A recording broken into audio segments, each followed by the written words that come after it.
৫ ওয়াক্ত নামাজ পড়লে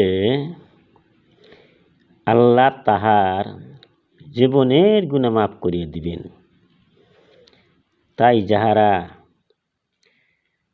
এই কবরের কথা মনে করেন, কারণ মাটির তলে যাইতে হবে, কবরে কেমন করে থাকবো, এত কষ্ট হয়ে যাবে কবরের মধ্যে, তাই মেহেরবানি করে সবাই ৫ ওয়াক্ত নামাজ পড়বেন।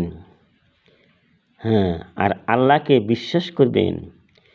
ঈমান এবং আমল জড়িত, ঈমান এবং আমল জড়িত।